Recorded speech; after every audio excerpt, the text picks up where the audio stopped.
Iran के साथ मुआहदे पर आज दस्तखत होंगे। अमेरिकी सदर डोनाल्ड ट्रंप का सोशल मीडिया पर ऐलान। ट्रुथ सोशल पर लिखा कि मुआहदे में रकम का कोई लेन देन नहीं होगा। मुआहदे पर दस्तखत होते ही आबनाए हुर्मुज़ खोल दी जाएगी। ईरान के साथ हमारे ताल्लुक पहले से मुख्तलिफ और बेहतर होंगे। हालात पुरअमन हो जाएंगे तो हम जौहरी मवाद खोद कर निकालेंगे और उसे पहाड़ों में दफन कर देंगे। ईरान न जौहरी हथियार बनाना चाहता है, न हासिल कर सकेंगे। हम ईरान और मशरिक़ वस्ता के साथ तवील अरसे तक काम के मुंतज़िर हैं।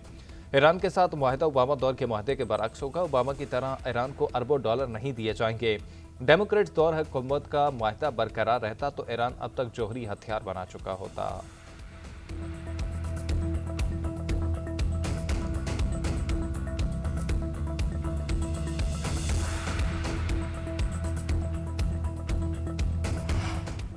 इस्लामाबाद अमन मुआहदा हतमी मरहले में दाखिल। वज़ीर-ए-आज़म शहबाज शरीफ ने दुनिया को आगाह कर दिया। एक्स पर अपने बयान में कहा कि हम एक अमन मुआहदे के पहले से कहीं ज्यादा करीब हैं। आइंदा 24 घंटों में मुआहदे को हतमी शक्ल दिए जाने का इम्कान है। वज़ीर-ए-आज़म ने कहा कि पाकिस्तान मुआहदे पर इलेक्ट्रॉनिक दस्तखत की तैयारी कर रहा है। मुआहदे के फौरी बाद आइंदा हफ्ते तकनीकी सतह के मुज़ाकरात होंगे। शहबाज शरीफ का कहना था कि मुसलसल अज़्म और मुज़ाकरात के दौरान तबीनी किरदार पर अमरीका और ईरान के शुक्रगुजार हैं। वज़ीर-ए-आज़म का खित्ते में बरादर ममालिक की मुसलसल हिमायत और ताउन पर इज़हार तशक्कुर। कहा, हमें यकीन है कि यह तारीखी मुआहदा दीर पा अमन की मजबूत बुनियाद फराहम करेगा। वज़ीर-ए-आज़म ने अपनी पोस्ट अमरीकी सदर डोनाल्ड ट्रंप और ईरान के सदर मसूद पज़ेश्कियान समेत अमरीकी और ईरानी ओहदेदारों को टैग भी की। सदर ट्रंप ने वज़ीर-ए-आज़म की ट्वीट को ट्रुथ सोशल पर शेयर कर दिया।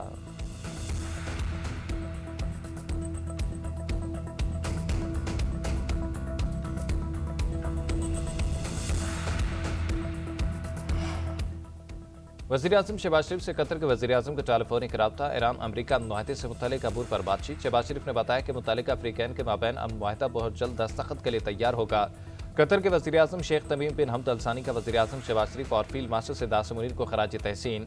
कहा कि पाकिस्तानी क़यादत ने सफारती काविशों को मौसर अंदाज में आगे बढ़ाने में कलीदी किरदार अदा किया।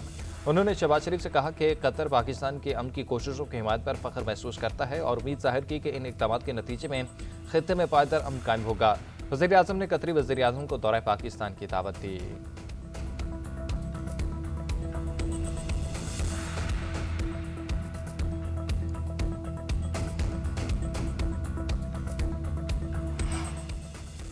वज़ीर-ए-आज़म शहबाज शरीफ की अपोजिशन को एक बार फिर बातचीत की दावत। कौमी असम्बली में खिताब में कहा कि अपोजिशन को पहले भी कहा और आज भी कहता हूँ, आए बैठे मिसाक़ मैशत और मिसाक़ जमहूरियत की तरफ बढ़े। सियासत अपनी अपनी और ख्यालात अपने अपने, लेकिन पाकिस्तान है तो हम हैं। अपोजिशन लीडर ने कहा कि सूबे के मुआशी वसाइल इनका हक है, इस पर कोई इख्तलाफ नहीं। रेकोडेक पर बलोचिस्तान के अवाम के शेयर्स रोशन मिसाल हैं। रेकोडेक का मुआहदा बलोचिस्तान की इवा की रजामंदी से किया गया। 2010 के NFC अवार्ड में बलोचिस्तान का शेयर 100% बढ़ाया गया। गवादर से चमन तक 300 अरब रुपए से हाईवे बन रही है। बलोचिस्तान के लिए पंजाब और सिंध ने अपना हिस्सा डाला। शहबाज शरीफ ने कहा कि बतौर वज़ीर-ए-आज़म चारों सूबों की यकसां तरक्की उनकी जिम्मेदारी है। चंद रोज पहले 22 जवान शहीद हुए। अफसर और जवान अपने बच्चों को यतीम कर जाते हैं और करोड़ों अवाम के बच्चों को यतीम होने से बचाते हैं। हमें इन कुर्बानियों का एहतराम करना चाहिए। कौन नहीं जानता बलोचिस्तान में होने वाली दहशतगर्दी में किसका हाथ है।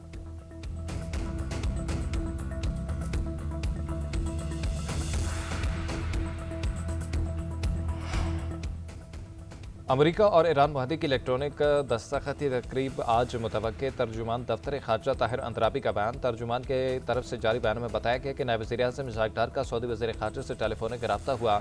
दोनों रहनुमाओं ने अमेरिका ईरान मुफाहमती अमल को मशरिक़ वस्ता में इस्तेहकाम के लिए अहम पेशरफ्त करार दिया। इसहाक डार और फैसल बिन फरहान के दरमियान इलाकाई सूरत हाल पर तबादला ख्याल किया गया। सऊदी वज़ीर खारजा ने कहा, अमन के लिए पाकिस्तान की कोशिशों को सराहते हैं।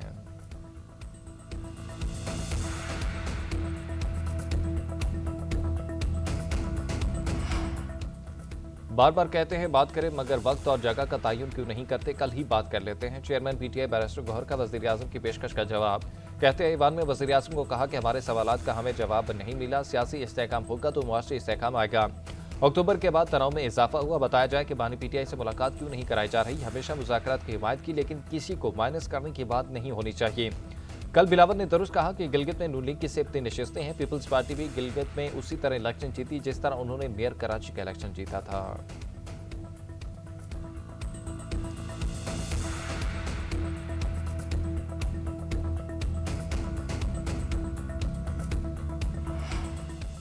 अपोजिशन लीडर महमूद खान अचकजई की भी हुकूमत को बैठकर मामलात आगे बढ़ाने की पेशकश। बजट पर बहस का आगाज करते हुए कहा कि गलतियों की इस्लाह हो सकती है। शहबाज शरीफ पार्लियामेंट को मजबूत करें। एक माहिदा किया जाए कि सियासी जमातें एक दूसरे की टांगें न खींचे। मुखालिफिन को जेलों में बंद करने से कुछ नहीं होगा।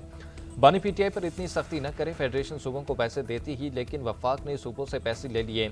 स्पीकर को मुखातिब करते हुए कहा कि इकबाल अफरीदी को आपने ईवान से निकाल दिया। स्पीकर कौमी असम्बली अयाज सादिक ने कहा, इकबाल अफरीदी ने अमले के साथ बदतमीजी की और गालियां दी। अगर मैं अरकान पार्लियामेंट और अमले का तहफ़्फ़ुज़ नहीं कर सकता तो मुझे यहाँ बैठने का कोई इख्तियार नहीं।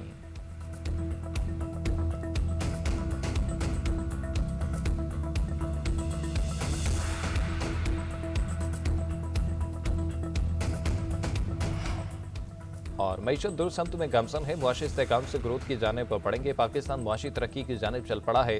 वफाकी वज़ीर ख़जाना मोहम्मद औरंगज़ेब की पोस्ट बजट प्रेस कॉन्फ्रेंस। कहा कि बजट में एक्सपोर्ट के लिए 70 अरब रुपए की इजाफी सब्सिडी थी।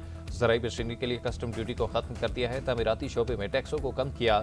बजट में कोशिश की गई कि तनख्वाहदार तबके को ज्यादा रिलीफ मिले। नौजवान कर्ज स्कीम का हजम 262 अरब रुपए है, जिसमें 125 अरब ज़राअत के लिए है। वज़ीर ख़जाना का सूबों की जानिब से मरकज़ की इमदाद पर इज़हार तशक्कुर।